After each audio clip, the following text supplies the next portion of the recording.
Oke, kita mulai ya, kawan-kawan sekalian. Assalamualaikum warahmatullahi wabarakatuh. Selamat sore. Eh, ini adalah forum rilis media eh, yang difasilitasi oleh kawan-kawan Kaukus Indonesia untuk Kebebasan Akademik. Jadi kami menginisiasi forum ini sebagai bentuk solidaritas terhadap apa yang dialami oleh kawan-kawan. Eh, saya kira ada beberapa rangkaian ya, tidak hanya Bung Tio, Ketua BEM UGM yang kemarin mendapatkan teror yang kita maknai sebagai serangan terhadap kebebasan akademik. Beberapa hari kemudian juga teman-teman di UI pasca pemilihan ketua UPM itu juga mengalami hal yang serupa begitu. Yang jelas kalau melihat konteks apa yang dialami oleh kawan-kawan di UGM, Bung Tio terutama begitu ya. Ini adalah rangkaian yang sebenarnya menggambarkan betapa wajah dan karakter rejim hari ini ya, yang begitu sangat otoritarian, yang ditandai dengan upaya pembatasan terhadap kebebasan akademik, ada semacam cara-cara kotor, cara-cara lama yang digunakan untuk membatasi kebebasan kita untuk mengekspresikan kritik, terutama kritik terhadap keputusan-keputusan politik rejim hari ini yang tidak memihak kepada kepentingan rakyat banyak. Kalau bercerita sedikit soal konteks kawan-kawan di UGM misalnya, sebenarnya kan ini standingnya dimulai pada saat surat yang dikirimkan kepada UNICEF berkaitan dengan salah seorang siswa di Kabupaten Ngada ya, Nusa Tenggara Timur yang meninggal dikarenakan eh, situasi yang begitu sangat memprihatinkan, kontras menjadi semacam anomali dalam urusan politik bahwa bagaimana mungkin seorang siswa berumur 10 tahun kelas 4 SD meninggal bunuh diri karena ketidakmampuannya membeli ballpoint dan buku. Sementara pada satu sisi, kekuasaan hari ini justru menghambur-hamburkan uang untuk sesuatu yang sebenarnya tidak relate, tidak berkaitan dengan kepentingan rakyat banyak. Kalau di dalam surat kawan-kawan BEM UGM, saya kira sudah sangat jelas ya, bagaimana mengkomparasikan keanggotaan Indonesia di dalam Board of Peace yang memakan anggaran kurang lebih 16 sampai 17 triliun. Bagaimana kemudian ketika kita mengutak-atik proyek mercusuar ambisius rejim ya, berkaitan dengan makan bergizi gratis yang kemudian saya kira itu menarik ya, baju yang digunakan oleh Bung Tio itu maling berkedok gizi ya. Itu menggambarkan betapa publik sebenarnya terlalu eh, ya bukan lagi gerah tapi sudah mau muntah gitu yang melihat bagaimana situasi keputusan-keputusan politik anggaran rejim yang sebenarnya tidak memihak kepada kepentingan kita tetapi memihak kepada kepentingan segelintir kelompok orang oligark eh, partai politik dan kekuasaan yang punya ambisi termasuk di tahun 2029. Sebagai pengantar, saya mungkin akan mempersilakan kepada Mbak Rina dulu sebagai Ketua Presidium Kokus Indonesia untuk Kebebasan Akademik sekaligus membuka forum ini. Setelah itu mungkin saya akan persilakan kepada Bung Tio.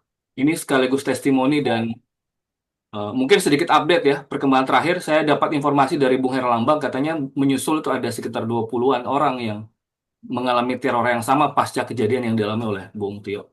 Setelah itu ada beberapa orang, mungkin sekitar 2 sampai 3 menit akan kita persilakan secara bergiliran, seperti kebiasaan kita selama ini. Ada Pak Mas Duki, ada Bung Rida, ada Mbak Dia, ada Mbak Rosni Dasari. Di akhir akan kita bacakan rilis Kokus Indonesia untuk Kebebasan Akademik, rilis yang berkaitan dengan bagaimana situasi teror ini kita maknai sebagai bentuk serangan terhadap kebebasan akademik.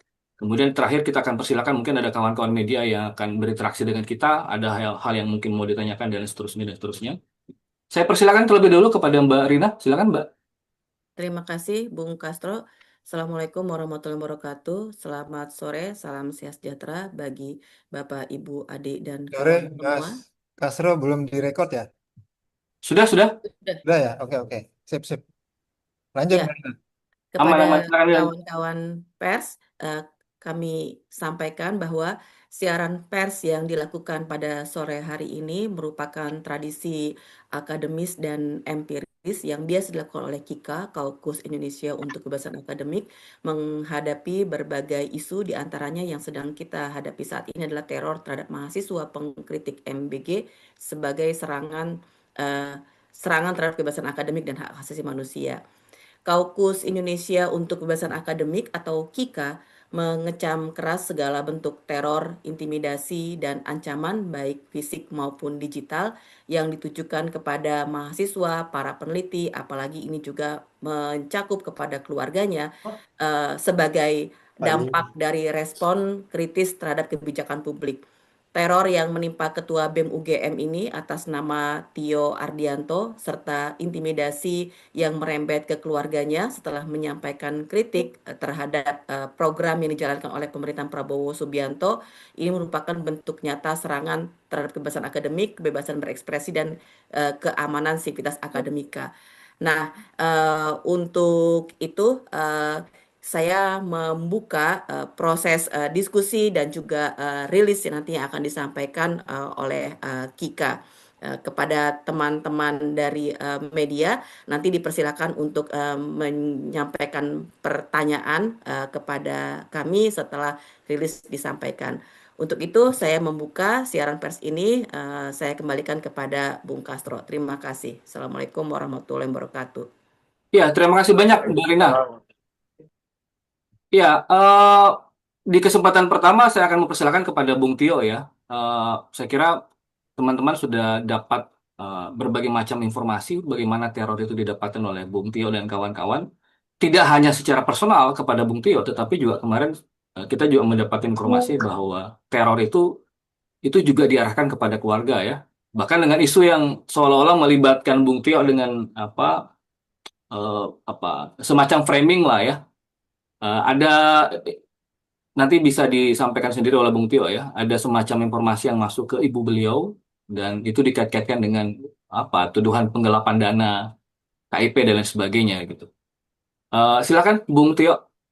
Terima kasih, Bung Castro, Mbak Rina, Mas Duki, Mas Herlambang, dan Mbak Kika semuanya, teman-teman wartawan, media, jurnalis yang terus berpihak pada rakyat Indonesia.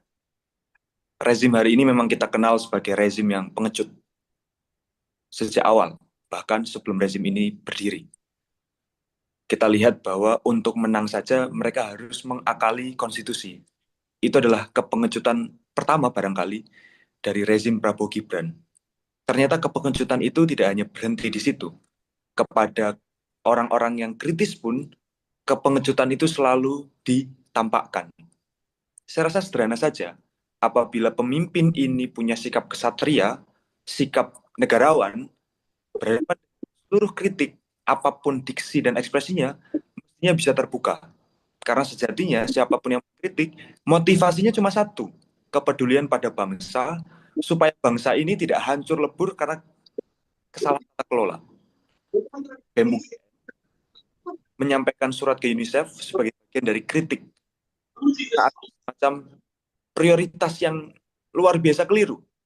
Ketika masalah kebangsaan kita adalah kebodohan dan akses pendidikan yang minim, justru direduksi solusinya pada MBG, makan bergizi gratis, yang sebenarnya tidak bergizi dan juga tidak gratis, dan justru malah menjadi lahan korupsi yang luar biasa basah, sehingga lebih layak kita sebut sebagai maling berkedok gizi. BEM UGM mengkritisi itu pada puncak dan momentumnya ketika ironi luar biasa seorang anak di Ngada NTT yang memutuskan untuk bunuh diri hanya karena gagal membeli pena dan buku yang seharga 10.000. Luar biasa kontras dan tragis saya kira ketika kekuasaan hari ini menggelontorkan luar biasa banyak uang untuk MBG, 1,2 triliun setiap hari atau 335 triliun setiap tahun, dengan sambil merampas anggaran pendidikan 223 triliun, dan di saat bersamaan juga menyumbang untuk BOP, Board of Peace, yang kontroversial, dan rasanya kita tidak mungkin percaya bahwa itu akan memerdekakan Palestina, 16,7 triliun. BEM UGM membaca ada semacam gejala luar biasa yang terjadi di tubuh seorang presiden. Tentu kalau kita bicara presiden, ini bukan bicara soal personal, tapi bicara infrastruktur kekuasaan. Sehingga ketika kami menyebut bahwa presiden bodoh, kita tentu nggak bicara tentang kualitas IQ seorang yang bernama Prabowo Subianto, atau fungsi kognitif seorang Prabowo Subianto yang umurnya sudah sangat tua. Tidak. Kita fokus pada ada infrastruktur kekuasaan yang inkompeten, infrastruktur kekuasaan yang tidak menghargai ilmu pengetahuan. Itu yang ingin kami sampaikan melalui diksi Presiden Bodoh. Kami memang sampaikan bahwa kita hari ini dipimpin oleh orang bodoh yang tidak sadar bahwa dirinya bodoh. Dan karenanya dia tidak pernah mau belajar. Dan karena itu juga dia menularkan kebodohannya kepada yang lain.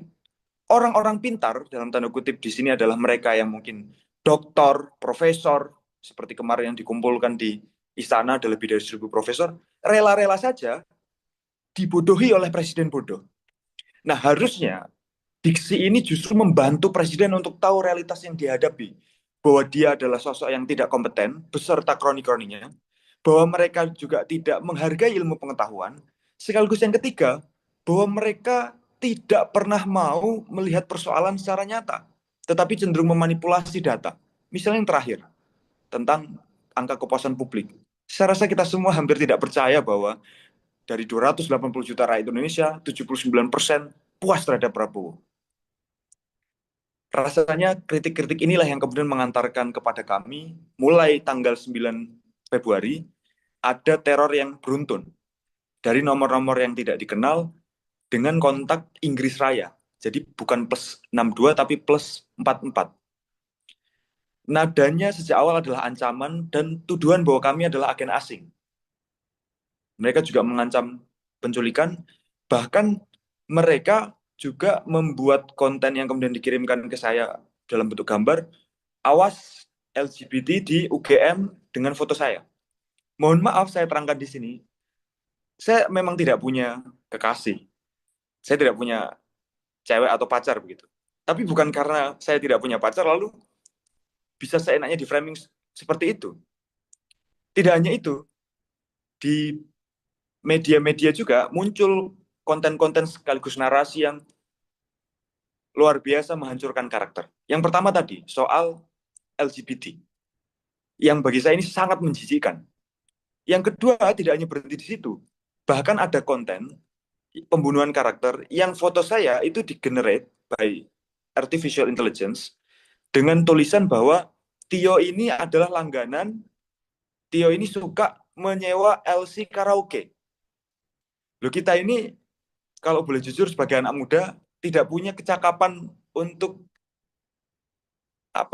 berkomunikasi secara asmara romantis kepada perempuan karena memang lahirnya di desa dan terbiasa pada keluguan-keluguan gitu. Apalagi LC gitu. Nah, yang ketiga yang kemudian ini cukup masif adalah narasi bahwa saya sebagai ketua BEM UGM itu melakukan manipulasi keuangan terutama dalam konteks kartu Indonesia Pintar Kuliah.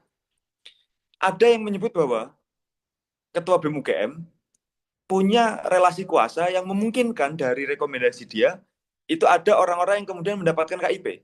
Dan dari orang-orang yang mendapatkan KIP itu, mereka punya nyetor ke saya. Kira-kira gitu narasinya. Semua orang tahu bahwa ketua BEM UGM itu tidak pernah ngurusi rekomendasi KIP.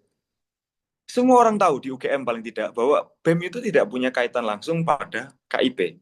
Bahwa kami pernah melakukan semacam penggalangan dana ketika ada mahasiswa KIP yang itu tidak mampu membayar kos dan kebutuhan harian karena keterlambatan pencairan KIP, itu kami lakukan dan memang sempat ada dinamika.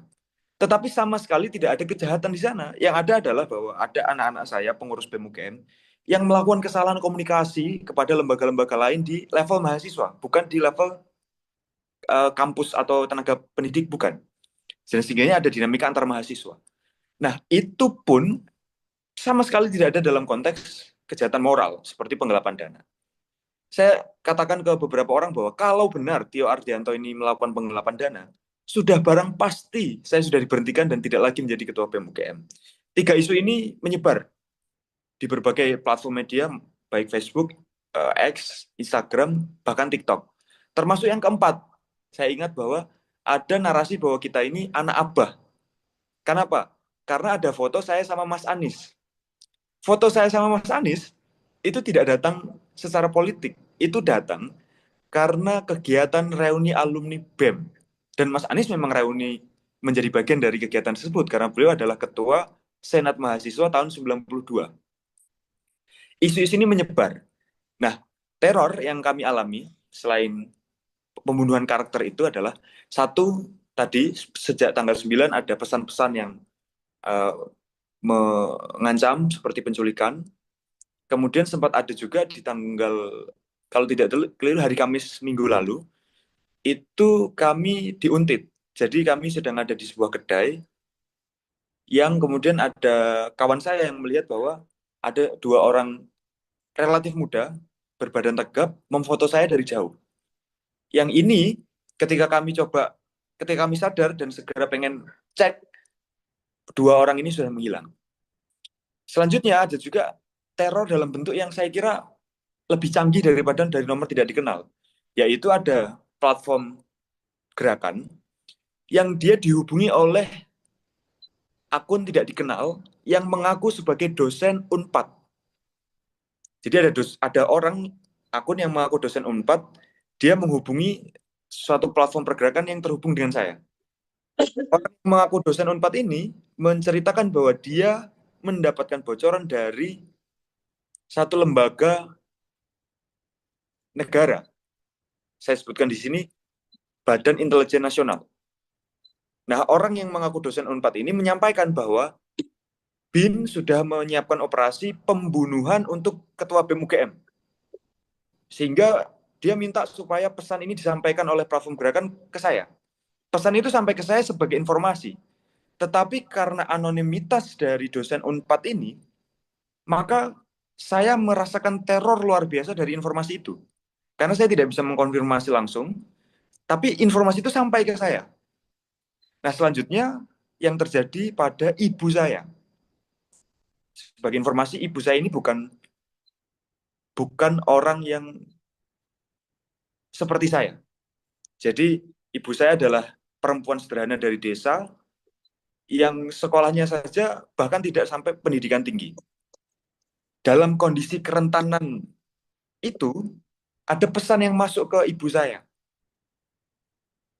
Kalau update terakhir ada 2 kali. Tengah malam. Luar biasa. Terorisnya ini tahu waktu yang paling rentan bagi ibu saya untuk cukup punya rasa takut, yaitu tengah malam. Ketika ibu pasti dalam suasana batin yang tidak stabil gitu. Pesannya yang pertama adalah bahwa anakmu Tio Ardianto itu sebagai ketua BEM dia nilap uang. Itu yang tadi. Yang kedua adalah bahwa ada berita orang tua ketua BEM UGM kecewa karena anaknya nilap uang gitu. Dua pesan itu yang sampai ke ibu saya, dan ibu saya secara verbal tanpa saya tanya mengatakan bahwa ibu cukup takut. Ibu takut. Nah, tidak berhenti di situ. Keesokan malamnya, itu kira-kira tanggal 15, sekitar 20-30 pengurus BEM UGM, kami masih lakukan pendataan tentang berapa banyak yang menjadi korban dari teror ini. Tapi sekitar 20-30 itu menerima teror juga dari nomor tidak dikenal, yang pesannya juga sama dengan apa yang diterima oleh ibu, bahwa ketua BEM UGM melakukan penggelapan uang. Itu yang terjadi terakhir, dan ketika kami mulai speak up bahwa ada teror, 2 nomor yang mengancam saya itu menyampaikan bahwa, woi ngadu ke Tempo, ngadu ke media, takut ya lu itu, dan seterusnya. Ada respon dari apa yang saya lakukan ketika mengungkapkan ini secara publik. Nah, di luar itu sebenarnya ada beberapa lagi ancaman penculikan melalui Instagram yang relatif anonimitasnya luar biasa. Awal-awal ketika masih di Bundaran, waktu itu ketemu Pak Mas Duki ketika ada aksi suara Ibu Indonesia Yogyakarta, waktu kami orasi dan pertama kali pakai kaos ini, itu sekitar 6, 2 di WA, 4 itu di Instagram. Tapi perkembangan ke sini semakin banyak dan semakin susah untuk saya pribadi melacaknya yang di media sosial lainnya seperti Instagram, TikTok, karena luar biasa banyak gitu. Yang menghina, yang mengancam itu lebih banyak lagi. Nah, rangkaian teror yang kami terima ini bagi kami adalah bentuk dari kepengucutan rezim hari ini. Karena bagi kami sampai hari ini, rezim tidak menyampaikan pesan publik apapun yang mengatakan bahwa kebebasan akademik Anda dijamin, perlindungan dan keselamatan Anda akan difasilitasi oleh negara. Nggak ada. Justru hari ini Natalius Pigai selaku Menteri Hak Asasi Manusia mengatakan, pemerintah bukan pelaku teror Ketua BEM UGM. Mohon maaf, Pak Natalius Pigai. Saya ini nggak perlu tahu siapa yang melakukan teror. Yang dibutuhkan oleh publik adalah jaminan bahwa ketika menghadapi teror, negara itu hadir di sana. Negara tidak boleh hadir sebagai teror itu sendiri. Tidak boleh sebagai orang yang mengklarifikasi bahwa mereka tidak melakukan teror. Kan yang terjadi justru semacam paranoia dari rezim. Bahwa seolah-olah kita itu menduga mereka yang melakukannya. Saya pribadi tidak lantas menduga bahwa saya melakukannya, meskipun bahwa ketika ada yang tersinggung atas apa yang saya sampaikan, ya pasti bagian dari mereka. Tapi saya tidak fokus di situ. Saya fokus bahwa sampai hari ini negara melalui seluruh lembaganya tidak hadir di dalam teror yang dialami oleh tidak hanya saya, tetapi juga orang tua dan lebih dari 20 pengurus BEM UGM. Pada prinsipnya, saya menyampaikan ke publik bahwa BEM UGM akan menggagalkan teror ini dengan cara tidak gentar, tidak takut, dan tidak berhenti melihat persoalan publik ini sebagai persoalan yang harus selalu untuk dikawal. Sehingga ke depan tidak akan ada yang berbeda dari BEM UGM, siapapun ketuanya nanti. Bahwa kemudian ada solidaritas yang lebih dan kewaspadaan yang lebih, itu adalah cara kami belajar. Tapi jangan bayangkan, gara-gara teror ini, kami kemudian berhenti. Terima kasih untuk Kika, terima kasih untuk seluruh media yang mengawal demokrasi. Mari kita lawan kebodohan rezim hari ini. Terima kasih.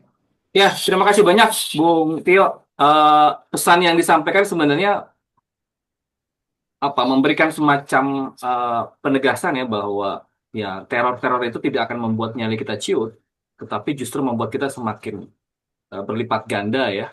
Ini ujian bagi solidaritas kita bersama-sama, ya ringan sama kita jinjing, berat sama-sama kita pikul gitu.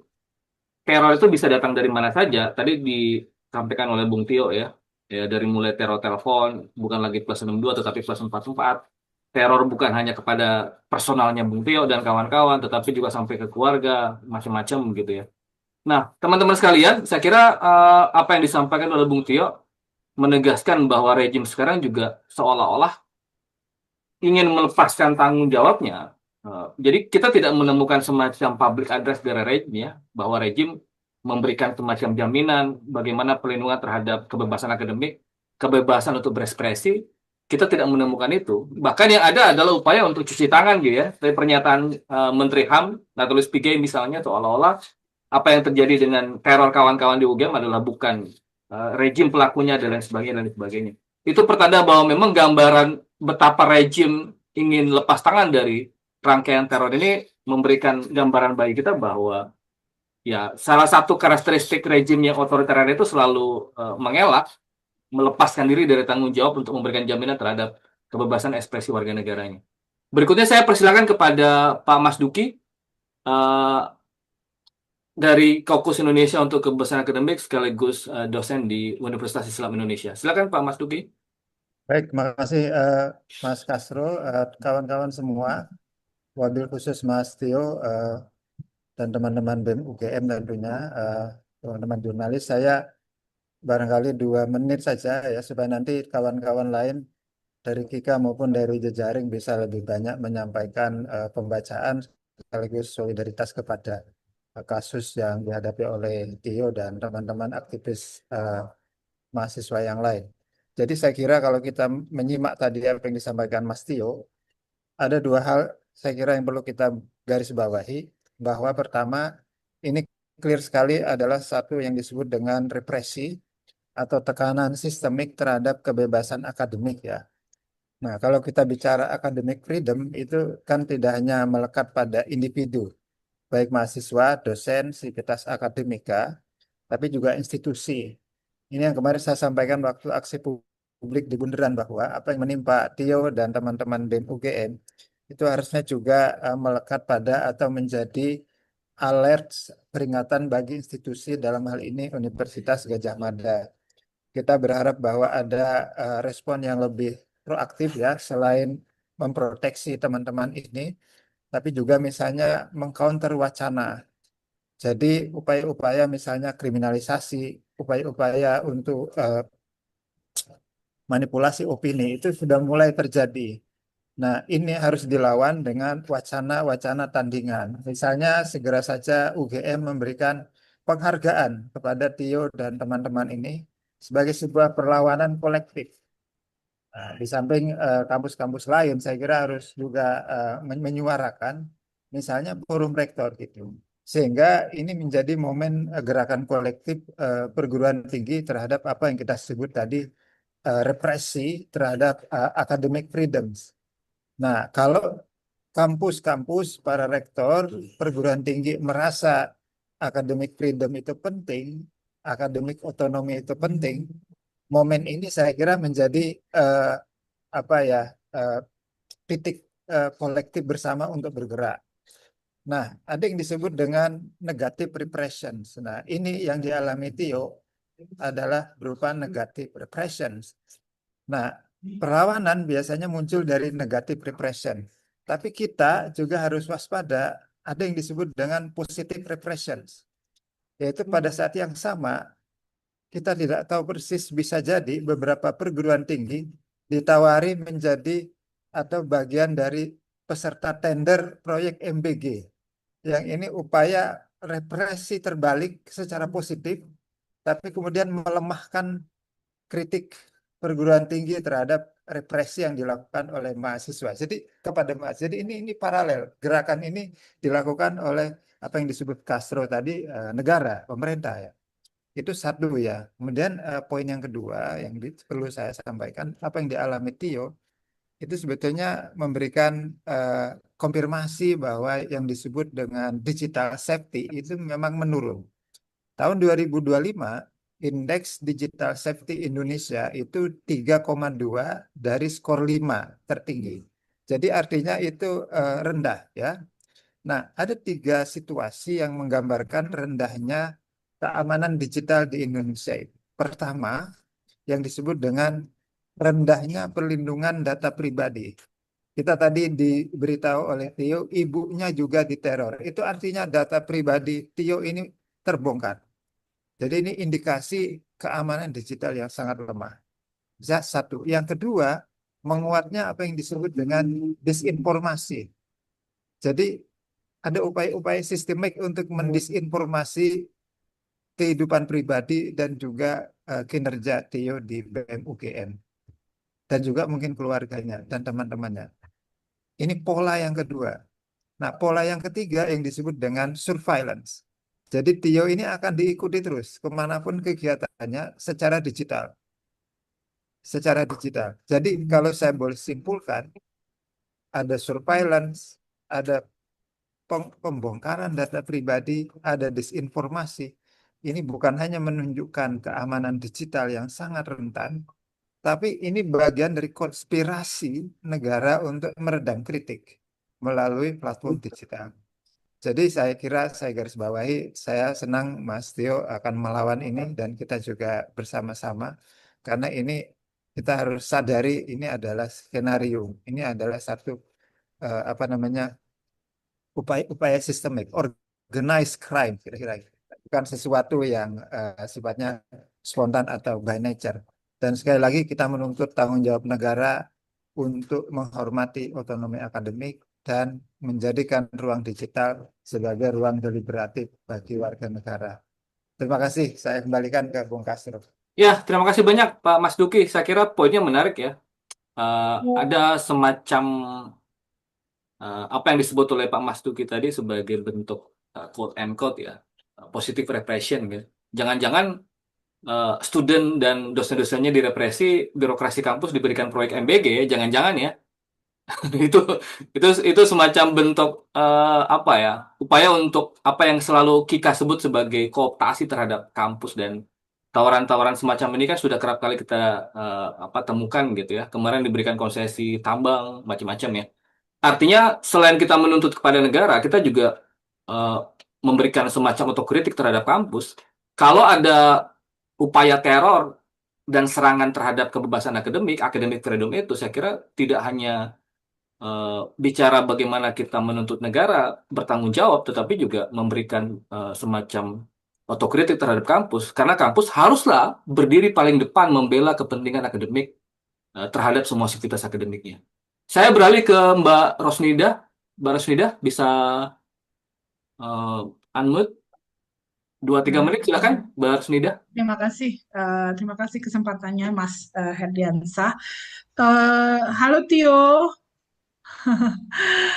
ya kagum sekali ya, senang bahwa ada anak muda yang tidak takut gitu ya, tidak gentar ya, dan memang tidak banyak orang yang bisa seperti Tio gitu ya. Tapi saya salut dan bangga masih banyak anak-anak muda yang masih memikirkan bangsa ini, ketika masih banyak yang berkata bahwa anak muda sekarang ini generasi strawberry misalnya gitu ya. Yang ingin saya katakan adalah mungkin saatnya kita juga memikirkan ya cara seperti apa yang bisa kita lakukan untuk menghentikan represi ini dan juga ketimpangan-ketimpangan yang terjadi.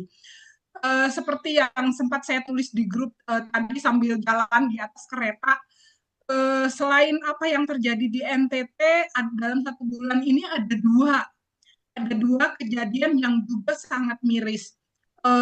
Yang pertama tentu yang di NTT, yang kedua apa yang terjadi di Sulawesi, saya lupa tepatnya di Sulawesi mana, ketika seorang anak minta makan, tapi kemudian ibunya berkata tidak ada beras, lalu kemudian ibunya menyuruh dia untuk jualan tisu, dan ketika jualan si anak ditabrak oleh truk dan tewas begitu ya. Dan yang ketiga baru saja saya baca kemarin, anak kelas 6 SD yang bunuh diri di Demak.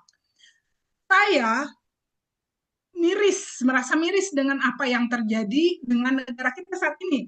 Saya sepakat bahwa dana yang kita dapat itu yang digunakan untuk Board of Peace itu kenapa tidak dipergunakan untuk digunakan untuk kesejahteraan masyarakat. Untuk kasus yang ketika yang di Demak memang belum jelas ya apa penyebab si anak itu melakukan keputusan seperti itu. Sama concern dengan apa yang terjadi di NTT, bahwa anak seumur itu sudah punya pemikiran untuk bunuh diri.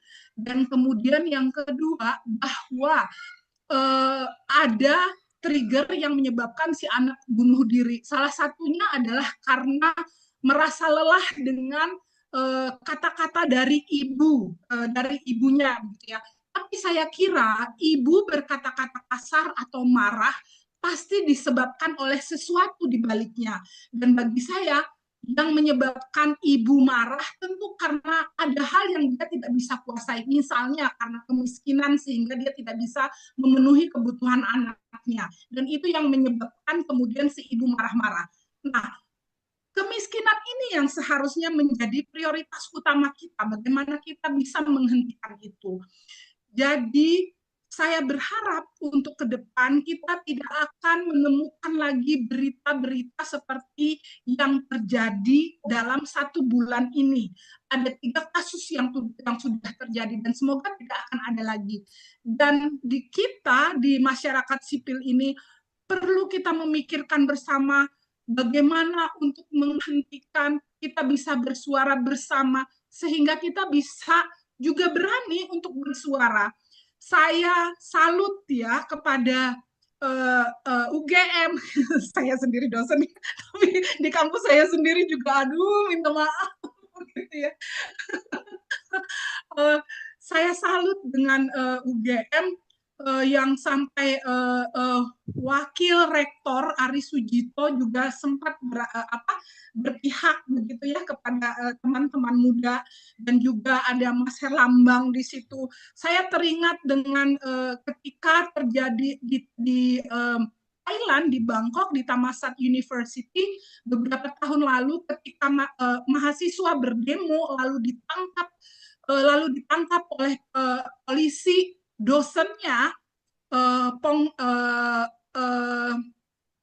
saya lupa namanya siapa, itu datang ke kantor polisi dan membebaskan mahasiswanya, begitu ya. Jadi saya kira kita juga perlu belajar untuk ini dan semoga secara bersama gitu ya, secara bersama kita di IKA dan masyarakat sipil lainnya juga kita bisa bersama-sama untuk memberikan semangat dan juga bergerak bersama agar banyak tio-tio yang lain. Kalau misalnya dosennya tidak berani muncul di depan, kita bersuara di dalam kelas gitu, bagaimana memprovokasi mahasiswa. Saya kira begitu. Saya kembalikan ke Ya, saya. terima kasih banyak Mbak Rosnida Sari. Mbak Rosnida Sari dari Universitas Jember, sekaligus anggota Kokus Indonesia untuk Kebebasan Akademik. Saya kira menarik ya, satu, kasus yang terjadi di Uganda bukanlah kasus satu-satunya yang memilukan ya. Yang terjadi juga hal yang sama di Sulawesi Tenggara ya, seorang anak yang jual tisu dan kemudian meninggal tertabrak. Kemudian tadi disampaikan juga kasus di Demak gitu ya. Tapi mungkin ada yang perlu saya klarifikasi ya, bedanya Aris Sujito dengan Herlambang itu, kalau Aris Sujito tuh masih dipertanyakan konsistensinya. Kalau Herlambang saya kira kita nggak perlu menanyakan soal itu lagi gitu ya. Ya saya beralih ke Mbak Dia, silakan Mbak Dia. 2-3 menit, Mbak Dia dari Universitas Brawijaya sekaligus anggota KIKA. Silakan Mbak Dia. Baik, terima kasih kawan-kawan. Selamat sore begitu ya. Senang sekali gitu ya. Ada Mas Tio gitu yang dengan berani membantu kita untuk mengingatkan lagi tentang akal sehat gitu ya, tentang bagaimana kemudian merawat akal sehat itu. Ada beberapa hal yang mungkin menjadi catatan saya. Yang pertama adalah tentang mekanisme yang kemudian dipilih oleh Mas Tio. Saya pikir itu adalah langkah yang sangat progresif bagi anak muda karena kemudian ketika dia melihat bahwa ada konstruksi dalam sebuah negara yang tidak berjalan sebagaimana yang seharusnya, kemudian dia melangkah kepada mekanisme internasional, yaitu dalam hal ini UNICEF, mengingat kita punya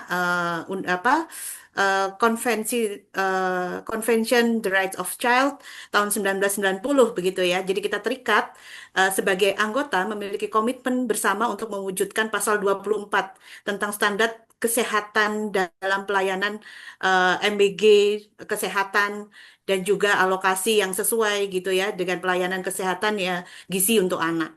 Dan saya pikir ini adalah langkah yang baik begitu ya ketika menyampaikan itu. Yang tidak baik adalah justru ketika ranah-ranah ini kemudian ditarik ke dalam ranah-ranah yang personal gitu ya, yang tidak akademis gitu. Yang kemudian itu mengarah kepada teror-teror dan upaya membiarkan teror itu menjadi hal yang wajar begitu, termasuk pernyataan dari Pigai tentu saja itu menormalisasi bahwa situasi-situasi ini bukan merupakan situasi yang harus menjadi tanggung jawab negara begitu ya.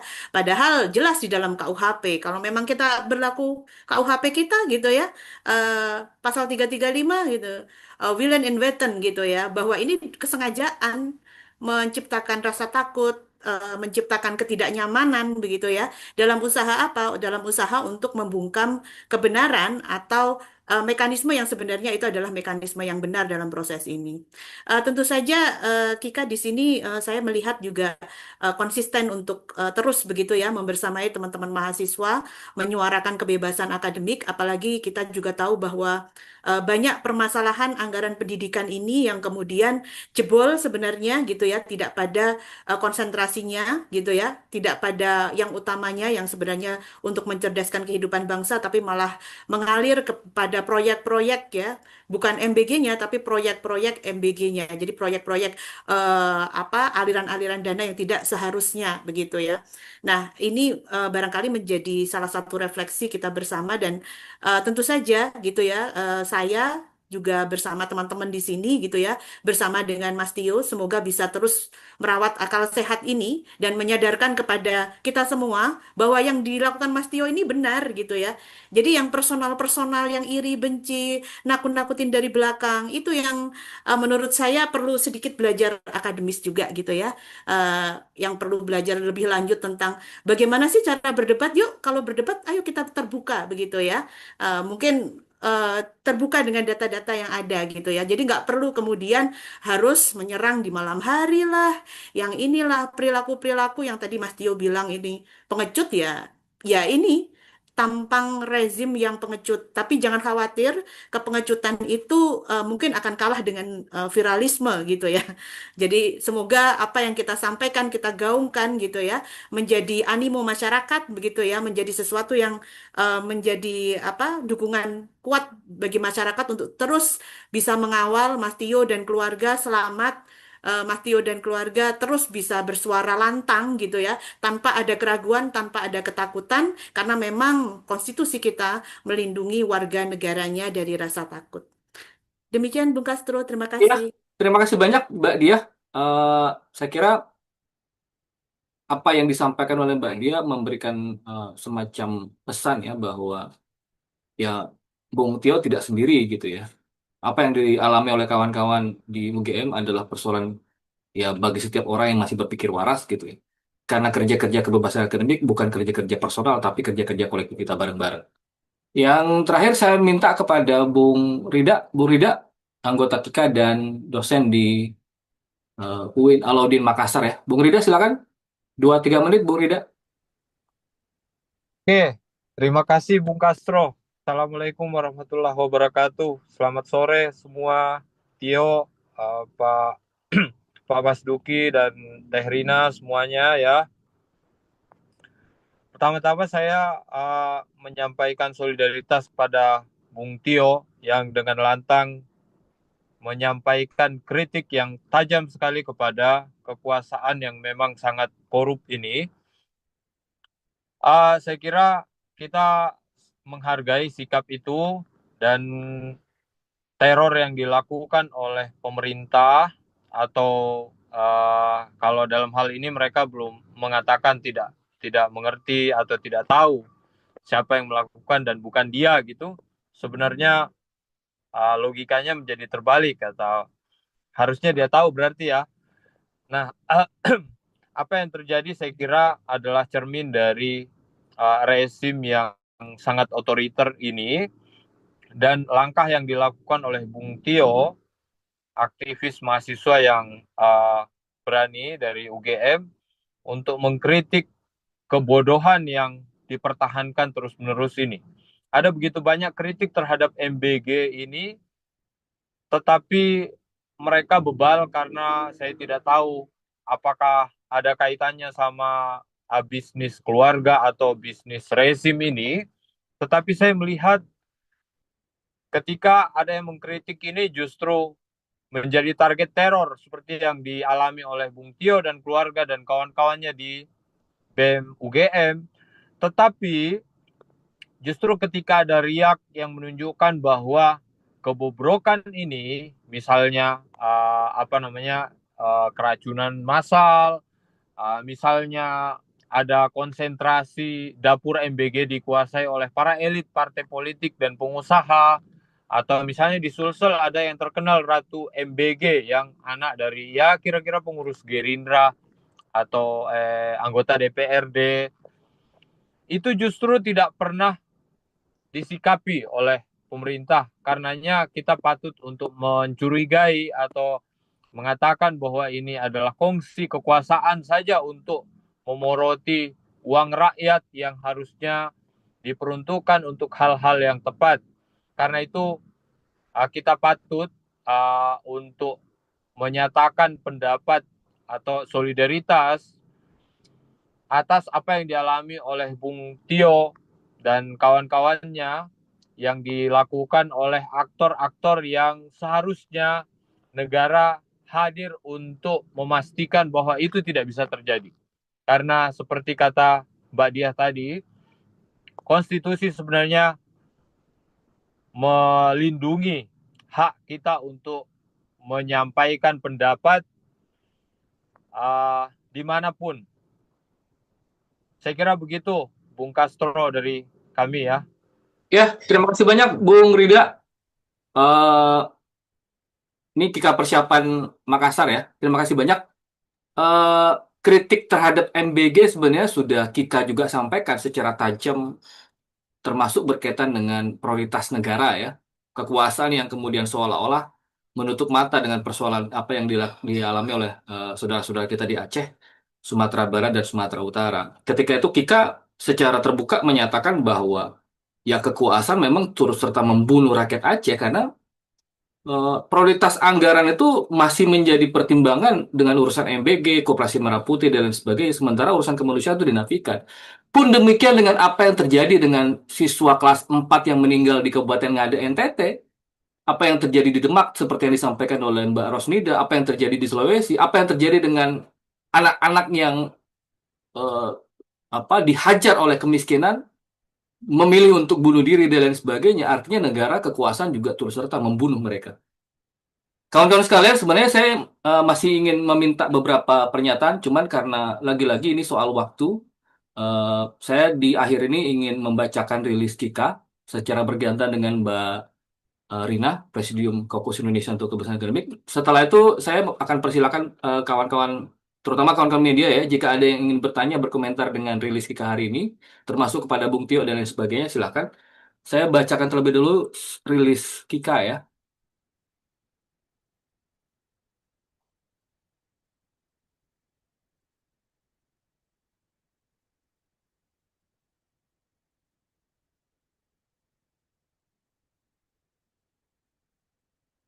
Ini terlihat ya, kawan-kawan.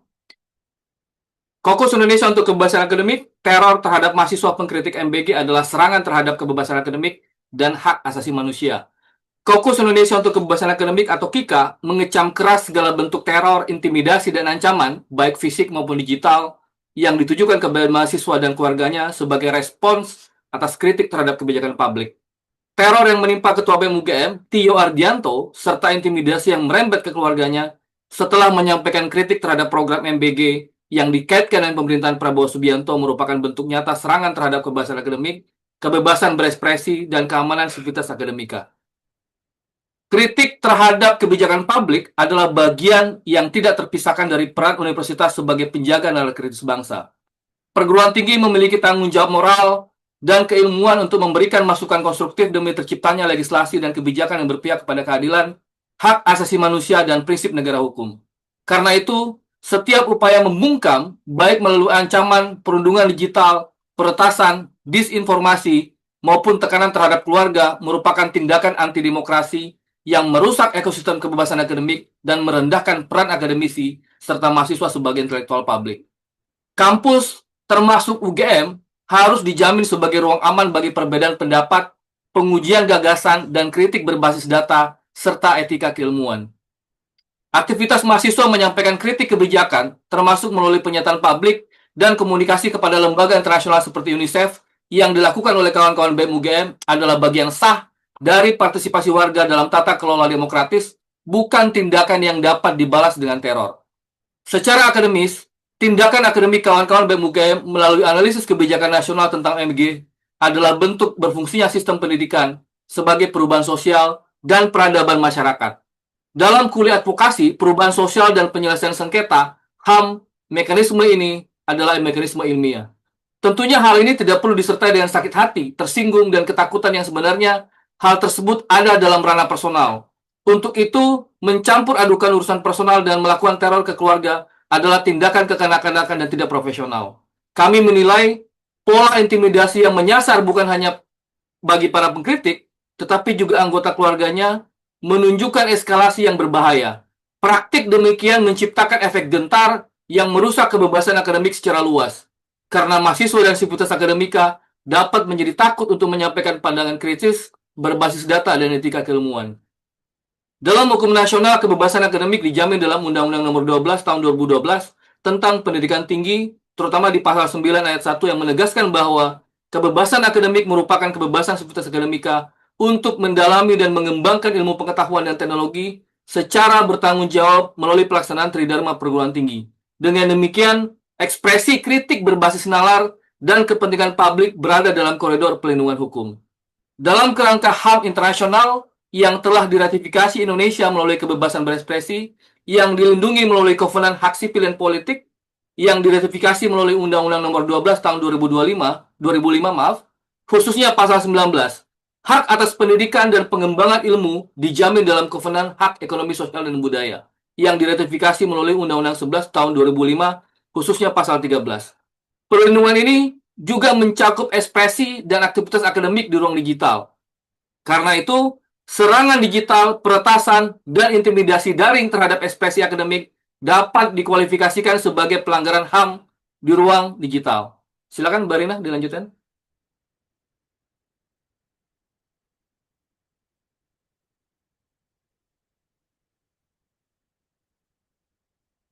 Halo, Mbak Rina? Oh, maaf, masih mute. Ya. Prinsip kebebasan akademik juga ditegaskan dalam Surabaya Principles on Academic Freedom 2017 yang telah diadopsi dalam standar norma dan pengaturan kebebasan akademik oleh Komnas HAM nomor 5 tahun 2021. Secara khusus ditegaskan bahwa insan akademis harus bebas dari pembatasan dan pendisiplinan dalam mengembangkan budaya akademik yang bertanggung jawab dan berintegritas. Dan pada prinsip yang kelima, otoritas publik berkewajiban menghormati, melindungi, dan mengambil langkah nyata untuk menjamin kebebasan akademik. Teror dan intimidasi terhadap mahasiswa pengkritik kebijakan jelas bertentangan dengan standar tersebut. Sehubungan dengan hal itu, kami menyatakan sikap. 1. Mengecam keras seluruh bentuk teror, intimidasi, doxing, penguntilan, dan ancaman kekerasan terhadap mahasiswa serta keluarganya. 2. Mendesak aparat penegak hukum untuk segera melakukan penyelidikan menyeluruh, transparan, dan akuntabel terhadap para pelaku teror. 3. Mendorong pimpinan perguruan tinggi di seluruh Indonesia untuk memperkuat mekanisme perlindungan terhadap mahasiswa dan dosen yang menyampaikan kritik akademik dan kebijakan publik. 4. Mengingatkan otoritas publik bahwa kewajiban konstitusionalnya adalah melindungi, bukan membiarkan serangan terhadap kebebasan akademik. Dan yang kelima, mengajak seluruh masyarakat sipil dan kalangan media untuk terus-menerus mengawal kasus ini secara kritis. Kebebasan akademik adalah pilar demokrasi. Teror terhadap pengkritik kebijakan publik adalah alarm bahaya bagi negara hukum. Negara wajib hadir untuk melindungi, bukan membiarkan rasa takut menguasai ruang akademik. Demikian pernyataan sikap dan rilis media Kaukus Indonesia untuk Kebebasan Akademik hari ini, hari Selasa 17 Februari tahun 2026. Terima kasih. Ya, terima kasih banyak Mbak Rina, Presidium Kaukus Indonesia untuk Kebebasan Akademik. Di sesi terakhir ini, saya persilakan kepada kawan-kawan media, mungkin ada yang mau bertanya, ada yang mau berkomentar soal rilis ini. Saya persilakan, bisa raise hand mungkin. Kita masih ada waktu sekitar 15-20 menit ya. Jika kawan-kawan ada yang ingin ditanyakan, silakan.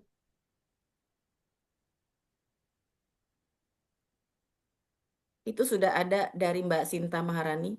Ya, oh, chat ya. Ya, Mbak Sinta chat. silakan mau on cam, Mbak Sinta.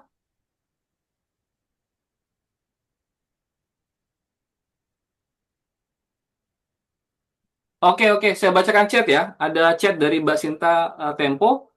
Halo Tio, kelanjutan tanggung jawab kampus gimana ya setelah Pak Jito berstatement, Pak Aris Sujito berstatement ya, WR3. Kampus ngapain setelah itu?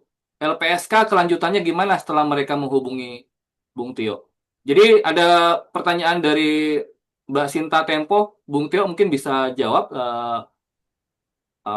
Bagaimana tanggung jawab kampus selepas statement dari Pak Jito? Kampus ngapain setelah itu? Apa rencananya? Kemudian LPSK sendiri bagaimana kelanjutannya setelah menghubungi Bung Tio kemarin? Silakan Bung Tio. Terima kasih Mbak Sinta pertanyaannya.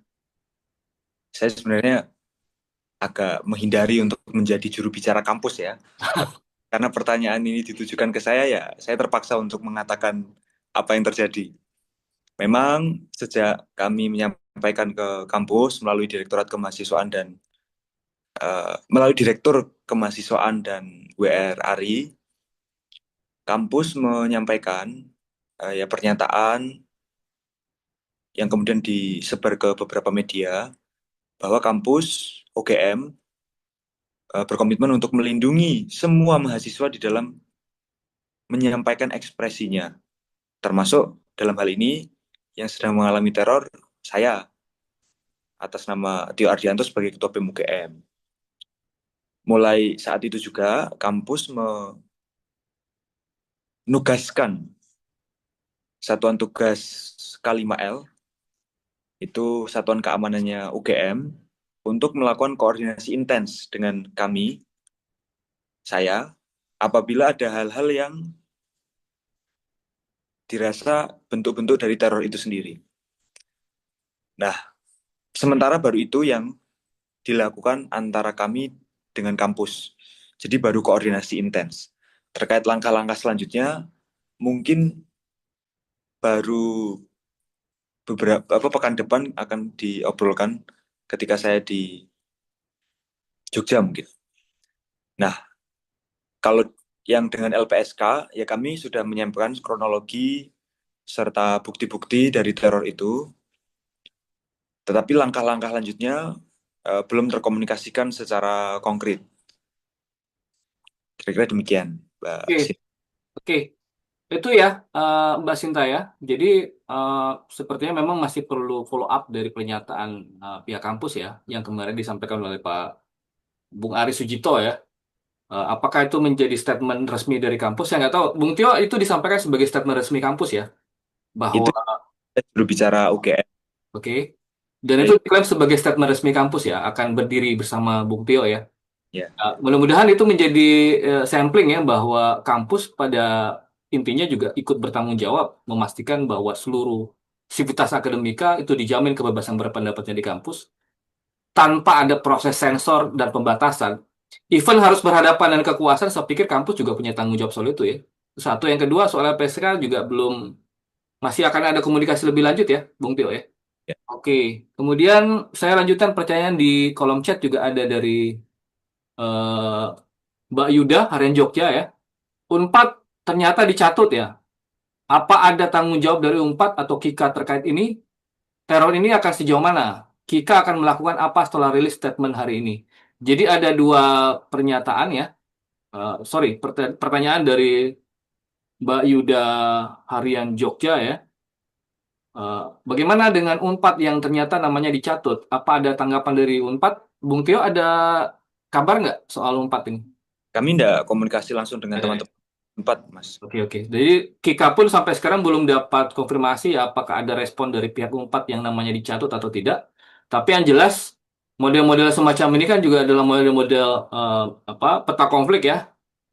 Bagaimana kemudian nama-nama dicatut untuk mempertajam teror terhadap kawan-kawan yang mengkritik kebijakan kekuasaan, itu juga seringkali dialami. Kalau pertanyaannya apakah KIKA akan melakukan apa setelah rilis ini, ada tambahan Mbak Rina? Apa pasca rilis ini?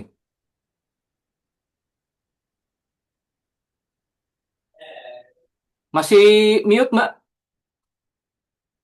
Oh, oke. Ya. Ya, silakan. Ya, terima kasih Mbak Sinta. Tentu saja setelah rilis ini kami akan mengawal bagaimana proses intimidasi dan teror ini, karena apa yang terjadi pada Tio besar kemungkinan terjadi pada kita semua, pada insan akademis yang kritis pada kebijakan pemerintah. Tetapi lebih jauh lagi, ini menjadi pemantik bagi kita bersama untuk mencermati dengan kritis bagaimana berjalannya program MBG ini ya, apakah betul dia secara hulu dan hilir memberdayakan masyarakat lokal, ada surplus dan distribusi ekonomi yang merata, atau ini menjadi cara-cara bentuk-bentuk baru dari rejim dalam mengakumulasi kapital pada kalangan kroni atau oligark tertentu. Oleh karenanya, pasca kejadian ini, kami kira KIKA akan melakukan kajian lebih mendalam dan akan menyampaikannya dalam bentuk policy brief atau rilis kebijakan ataupun working paper. Itu Bung Castro. Kemudian ini juga ada pertanyaan bagaimana respon KIKA terhadap statement Pigai ya. Saya mau komentari, tapi nanti juga teman-teman KIKA yang lain bisa juga menambahkan. Ini waktunya bersamaan ya, 3 jam yang lalu Pigai menyatakan bahwa itu tidak ada hubungan dengan pemerintah. Tapi pemerintah kalau mengetahui bahwa dia menyatakan berarti dia mengetahui sesuatu. Kalau dia mengetahui, baiknya juga pemerintah melakukan respon harusnya. Boleh jadi ini yang terganggu pelaku teror adalah kalangan pebisnis di balik proyek MBG ini, begitu ya. Tidak secara langsung dari pemerintah, tetapi harusnya pemerintah kalau tahu itu gitu ya, berarti pemerintah harusnya juga melindungi gitu dan memberikan ultimatum bahwa apa yang dilakukan oleh saudari Tio dan juga para akademisi lainnya itu hal yang lumrah, wajar, dan harusnya diapresiasi bahwa warga negara peduli terhadap apa yang sedang berjalan di pemerintahannya. Bayangkan kalau tidak ada warga negara yang peduli dengan apa yang sedang berjalan, maka negara ini diambang kematian. Tetapi kalau secara akademis, ketika dialog itu dialogis atau perbedaan pendapat itu masih tetap berlangsung, artinya itu ada ruang yang hidup ya. Semua orang ikut berpikir bersama gitu dan memberikan masukan. Artinya juga kebijakan bukan sesuatu yang harga mati, ada regeneratif, proses tumbuh terus di situ untuk memperbaiki. Karena bagaimanapun juga kita tahu kebijakan MBG ini lahir dari sesuatu yang juga dirasakan cukup terburu-buru untuk memenuhi janji tanpa infrastruktur yang belum memadai. Dalam perjalanan terus diperbaiki, tetapi tentu saja masih ada banyak kekurangan yang perlu mata kita bersama. Seperti orang buta meraba gajah dan proyek besar ini adalah gajahnya, maka perlu banyak orang untuk melihat segala sisi, melengkapi, memperbaiki. Dan situlah fungsinya spion atau nalar kritis yang disampaikan oleh teman-teman mahasiswa dan juga para akademisi. Saya kira itu Bung Castro, kalau ada dari Kika yang lain, karena Kika ini semuanya kolegial ya, pemikirannya juga banyak gitu dan saling menyatukan, saya kira bisa memberi tambahan jawaban. Ya, kalau pertanyaannya apa yang akan dilakukan oleh Kika, saya kira Kika dengan apa yang kita punya sekarang, dengan begitu banyak keterbatasan subjektif ya, karena kita sama-sama paham begitu banyak orang-orang yang selama ini berdiri bersama Kika melawan monster kekuasaan, sekarang berbalik arah tuh, bergabung di dalam lingkaran kekuasaan. Jadi apa yang kita punya, kita akan melakukan segala hal ya, bagaimana berdiri bersama dengan kawan-kawan yang juga mengalami hal serupa dengan apa yang dialami oleh Bung Tio dan kawan-kawan di UGM. Sebagai contoh misalnya, ini kita sedang mencoba menjahit apa yang dialami oleh Dr. Piprim ya, yang diduga dipecat oleh Kementerian Kesehatan berkaitan dengan sikapnya menolak kolegium ditempatkan di bawah struktur Kementerian Kesehatan. Itu yang dijadikan sebagai alasan kemudian pemecatan terhadap Dr. Piprim. Tapi saya kira juga banyak case ya. Persoalan Aceh juga belum selesai. Saya kira di sini kalau tidak salah tadi ada Bung Saiful Mahdi, anggota Kika yang juga dosen di Universitas Syiah. Bagaimana Bung Saiful paham betul bagaimana penderitaan rakyat Aceh yang seolah-olah ya tidak dipedulikan oleh kekuasaan. Kekuasaan ya pedulinya MBG, pedulinya Koperasi Merah Putih, pedulinya dengan Board of Peace yang memakan 17 triliun itu. Itu yang kemudian menjadi sikap Kika bahwa begitu banyak problem yang sekarang mesti kita jahit, bersolidaritas bersama, kendati pun kita berbeda sektor, berbeda lapangan aktivitas, saya kira kita tetap punya problem yang sama, berpusat kepada betapa kekuasaan yang semakin otoritarian ini menindas rakyatnya sendiri. Saya kira itu. Ada pertanyaan lain mungkin? Oh, ada. Oke. Di ruang Zoom ada yang mau bertanya, kawan-kawan media? Silakan.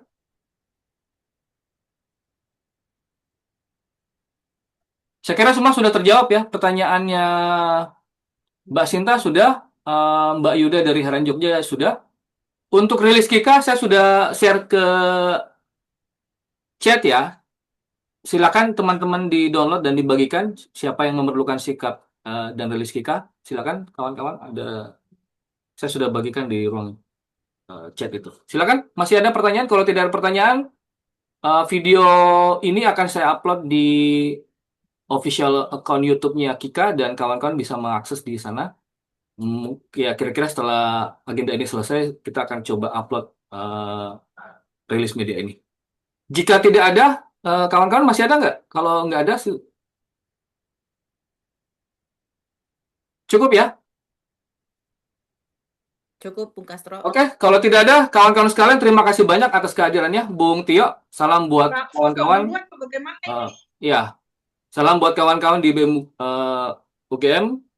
Saya kira ini menjadi ujian kita bersama-sama ya, menguji solidaritas, terutama konsistensi ya. Mudah-mudahan kita berada pada jalur yang benar, saling menjahit kekuatan yang kita punya sekarang di tengah kita ditinggalkan banyak orang. Saya kira ini menjadi suntikan semangat baru ya, apa yang dialami oleh kawan-kawan UGM. Mudah-mudahan tidak menjadi surut, tidak membuat nyali kita ciut, tetapi semakin melipat gandakan kekuatan kita bersama-sama. Terima kasih banyak kawan-kawan atas kehadirannya.